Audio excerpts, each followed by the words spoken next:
Hi అండి, జ్యోతి village channel ఎలా ఉన్నారు? బాగున్నారా? మీరు బాగుండాలి మనస్ఫూర్తిగా కోరుకుంటున్నా. ఇడ్లీ కారపొడి ఎలా చేయాలో చూపిస్తానండి. కావలసిన పదార్థాలు: ఎండుమిరగాయలు, జీలకర్ర, ధనియాలు,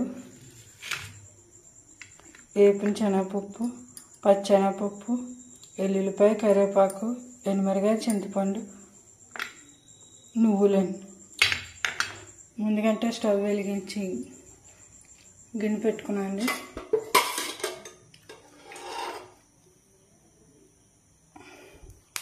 ఒక స్పూను ఆయిల్ వేసుకుని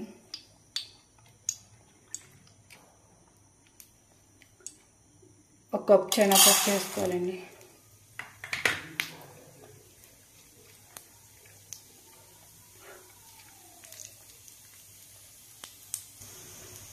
చిన్న మంట మీద వేయించుకోవాలండి దోరగానే. ఇందులోనే ఒక కప్పు మినపప్పు అండి, సాయి మినపప్పు.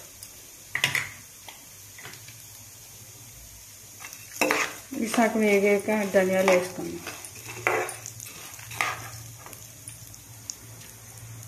ఈ కారపొడి చేయండి, దోశల్లోకి ఇడ్లీలోకి నెయ్యి వేసుకుని తింటే చాలా బాగుంటుంది. ట్రై చేయండి, చాలా టేస్ట్గా ఉంటుంది. ఇందులోనే అరకప్పు ధనియాలు వేసానండి. ఇందులోనే 2 స్పూన్లు జీలకర్ర బాగా వేయించుకోవాలండి. ఆడకూడదు అసలు. చిన్న మంట పెట్టుకుని చిన్న మంట మీద వేసుకోవాలండి.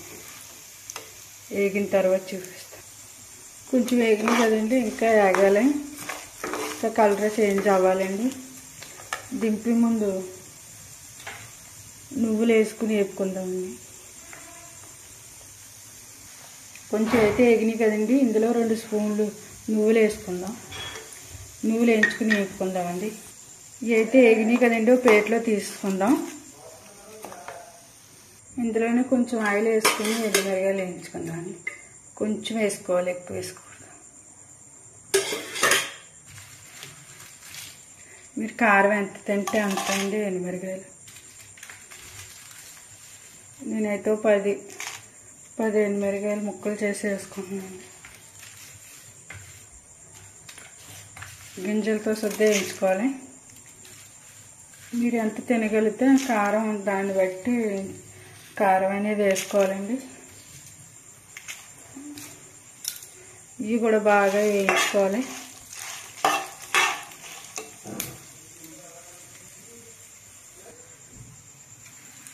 ఇందులోనే ఒక గుప్పుడు కరివేపాకు, కడిగి తడి లేకుండా ఎండబెట్టుకున్న కరివేపాకు అయితే వేసుకోవాలండి. ఇది కూడా ఎండుమిరగాయలతో పాటు వేయించుకోవాలి.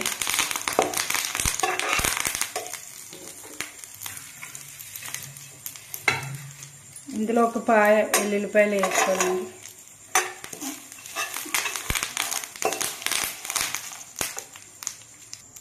ఇందులోనే కొద్దిగా చింతపండు వేసి వేయించుకోవాలి. ఇవన్నీ బాగా వేయించుకోవాలండి. ఇడ్లీ కారపొడి ఇలా ట్రై చేయండి, చాలా బాగుంటుంది. నెయ్యి వేస్తే ఇవి కూడా బాగా క్రిస్పీగా వేయాలి కదండి. స్టవ్ కట్టేసి చల్లారాక మిక్సీ పట్టుకుందాం.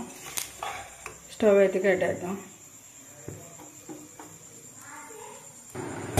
మిక్సీ గిన్నెలో వేసుకున్నాం కదండి, మిక్సీ పట్టుకుందాం. నలిగాక ఎండుమిరగాయలు వేసుకుందామండి. తర్వాత ఒక కప్పు వేపిన శనగపప్పు వేసుకుందాం. ఇందులో ఎండుమిరగాయలు కట్టేసుకున్నామండి. కొంచెం సాల్ట్ వేద్దాం తగినంత. చాలా కొత్త మళ్ళీ వేసుకుందామండి.